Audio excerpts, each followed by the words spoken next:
Баршаңызға сәлем достар. Бүгін сіздерге осындай керемет тілі үйретін шоколадты жұп-жұмсақ кекстің жасалу жолын көрсететін боламын.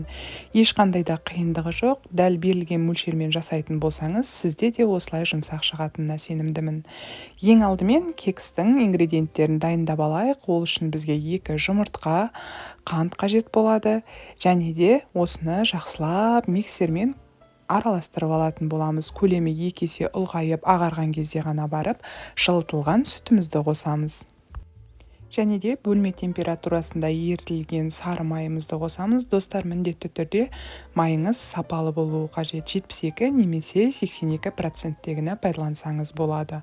Осылайша барлық ингредиенттерімізді миксермен араластырып дайындап аламыз. Содан кейін құрғақ ингредиенттерін бір-біріне қосып араластырып алсаңыз болады. Солай ыңғайлырақ болады. Мінекей какаомызды, ұнымызды, разрыхителімізді бір ыдыста араластырып аламыз жақсылап. Содан кейін бірнеше бөлікке бөле отырып, сұйық консистенциямызға қосамыз.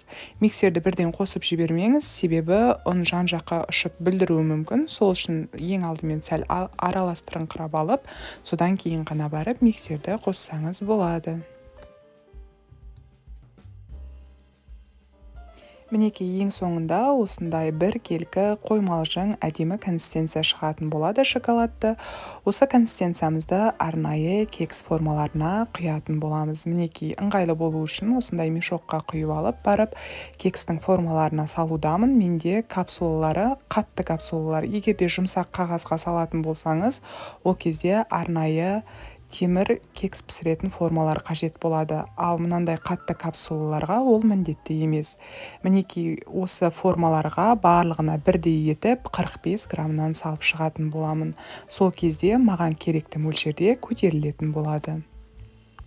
Достар, егер де осы 45-46 граммнан көп қылып жіберсеңіздер, немесе аз қылсаңыздар, ол кезде пісу барысында көлемі, биіктігі аз немесе формадан шығып кетуі мүмкін. Сол үшін осы белгіленген мөлшерде салғаныңыз дұрыс. Мінекей осылайша 9 капсулаға жетті. Беткі жағын қасықтың көмегімен тегістеп шықтым. Және қызып тұрған 180 градустағы пешке бар жоғы 15 минутта салып алғанда осылайша әп-әдемі болып пісіп шығады. Ендігі кезекте бетіне кілегейлі кремді дайындайтын боламын. Ол үшін бізге салқын сливки, сахарный пудра және творожный сыр қажет болады. Керекті мөлшерлерінің барлығын төменге жазып кететін боламын. Описание бөлімінен қарап алсаңыздар болады.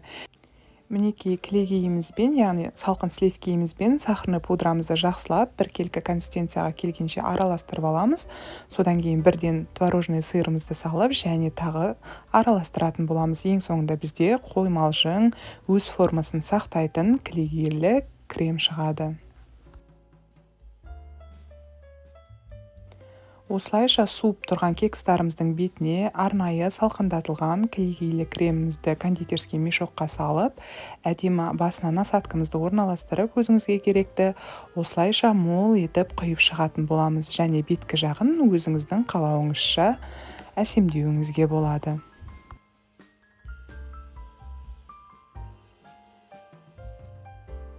Қараңыздаршы, өте әдемі болып шықты емес пе?